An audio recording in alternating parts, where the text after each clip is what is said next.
So there's this clip going viral online of a dozen women being asked the following question. Do we know? But when men were asked a similar question, do we need women? Most of them said feminism was once about fighting for equality, but now woke feminists have turned it into a circus of outrage, where every little inconvenience is labeled as oppression. Instead of solving real issues, they waste time on petty arguments and victimhood narratives. we need men. Most answered very quickly, do we need women? Most of them said yes. Because men are useless. I don't think you can be sexist towards men, and I don't think you can be racist towards white people. Yes, actually, what the f do you mean? Part 1. The gender wage gap, a convenient lie. One of the most persistent and widely debunked myths, the gender wage gap. Woke feminists love to claim that women are paid less than men for the exact same work, and they throw around the statistic that women make 77 cents for every dollar a man makes. They say this is proof of systemic sexism, with men conspiring to oppress women in the workplace. But here's what they don't tell you. That statistic doesn't account for crucial factors like career choices, hours worked, experience, or education. When you factor in these variables, the so-called wage gap almost disappears. Women, on average, tend to work fewer hours, take more time off for family responsibilities, and choose careers in lower-paying fields like education or social work. Men, on the other hand, are more likely to work in high-stress, high-paying fields like engineering, finance, or tech, and they tend to work longer hours. Woke feminists ignore this reality because it doesn't fit their victim narrative. They'd rather paint women as helpless victims of the patriarchy than acknowledge that the wage gap is largely a result of personal choices. The idea that men are systematically oppressing women through pay discrimination is not only false, but insulting to the millions of women who have made conscious decisions about their careers. Analysis: woke feminists need the wage gap myth to maintain their narrative of female victimhood. But the truth is, women in the Western world have more freedom and opportunity than ever before. The real issue is that woke feminists can't handle the idea that men and women might make different choices about their careers. They want equality of outcome, not equality of opportunity. But forcing equal outcomes doesn't create fairness. It creates resentment and destroys meritocracy. This is why woke feminists get destroyed in any serious debate about the wage gap. They can't back up their claims with real data or logic. Part 2. The laughable war on manspreading. Another ridiculous crusade by woke feminists is their war on manspreading. According to them, when a man sits with his legs slightly apart on public transportation, it's a symbol of toxic masculinity and male entitlement. Woke feminists argue that men should sit with their legs tightly closed to make room for women, as if public transport is some battleground for gender equality. What they conveniently ignore is that men biologically need to sit with their legs slightly apart. It's basic anatomy, not a political statement. But woke feminists see everything through the lens of oppression. So even the way men sit becomes a target for their outrage. In some cities like Madrid, they've even put up signs on buses and trains banning manspreading, as if it's a crime against humanity. And, of course, woke feminists have taken to social media to publicly shame men who sit with their legs apart, filming them without their consent and trying to humiliate them online, all because they feel oppressed by the way men sit. Analysis: manspreading is one of the most absurd things woke feminists have ever fixated on. Instead of tackling real problems like domestic violence or workplace harassment, they're busy waging a war on men's sitting habits. This trivializes the feminist movement and makes it harder to take them seriously when they raise legitimate concerns. What woke feminists don't realize is that this kind of petty outrage only alienates people. Most women aren't sitting on the subway feeling oppressed by the way men sit.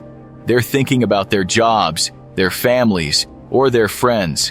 Woke feminists have turned feminism into a joke by focusing on nonsensical issues like manspreading. And it's no surprise that they get destroyed in debates on this topic. It's hard to defend an argument that has no basis in logic or reality. Part 3. The insanity of menstruation inclusivity. One of the more recent absurdities from woke feminists is their push for menstruation inclusivity. Apparently, referring to menstruation as a women's issue is now offensive because, according to woke ideology, not all people who menstruate are women. Some transgender men and non-binary people also menstruate, so feminists are demanding that we change our language to be more inclusive. As a result, organizations and brands that sell menstrual products have started removing the word woman from their packaging and advertising. Instead, they use terms like people who menstruate. They're erasing the connection between women and menstruation to cater to a tiny vocal minority. This is peak woke insanity. For decades, feminists fought to destigmatize menstruation and make it a normal part of women's health discussions. Now, woke feminists are saying that even acknowledging the fact that only biological women menstruate is offensive. It's like they're trying to erase women's experiences in the name of inclusivity. Analysis. This push for menstruation inclusivity is a perfect example of woke feminism contradicting itself. On one hand, they've fought for women's rights and health issues to be recognized. On the other hand, they're now saying that talking about menstruation as a women's issue is exclusionary. It's a complete backfire of their own ideology. What's more insulting is that the vast majority of women don't want or need this kind of linguistic policing. Most women know that menstruation is a biological function exclusive to females, and trying to change the language around it doesn't make society more inclusive. It just makes things more confusing. This kind of nonsense is why woke feminists get destroyed in discussions about biology and gender. They're so focused on being politically correct that they end up erasing the very people they claim to be fighting for. Part 4. The Believe All Women Fallacy. During the height of the Nalar Me Too movement, woke feminists popularized the slogan, "Believe all women," which suggests that any woman who comes forward with an accusation of sexual misconduct should be believed, no questions asked. While the intention might have been to support victims, this slogan is a dangerous oversimplification of a complex issue. Due process is a cornerstone of justice, and everyone, regardless of gender, is entitled to a fair trial. Automatically believing someone based solely on their gender undermines the principle of innocent until proven guilty. There have been numerous cases where false accusations have destroyed the lives of innocent men, yet woke feminists continue to push this dangerous idea that women should always be believed without question. One particularly notable case was the Duke lacrosse scandal, where several young men were falsely accused of rape, only for the case to fall apart under scrutiny, despite the evidence proving their innocence. These men's lives were irrevocably damaged by the false accusations. Cases like this show that, while it's important to take accusations seriously, we cannot abandon the need for evidence and due process. Analysis. The Believe All Women mantra is a clear example of how woke feminists prioritize emotion over logic. They're so caught up in the idea of protecting women from harm that they're willing to throw fairness and justice out the window. But justice doesn't work that way. People, men and women, deserve the right to defend themselves and to have their cases judged based on evidence, not emotion. By pushing the idea that women should always be believed, woke feminists are infantilizing women and suggesting that they are incapable of lying or making mistakes. This is not only patronizing, but it's also incredibly dangerous for society as a whole. In any serious debate about justice and due process, the Believe All Women slogan gets torn apart because it's fundamentally flawed.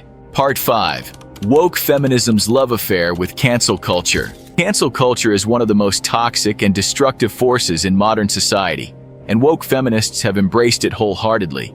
Instead of engaging in debate or discussion, they prefer to silence anyone who disagrees with them by calling for them to be canceled, whether that means losing their job, being deplatformed from social media, or being publicly shamed.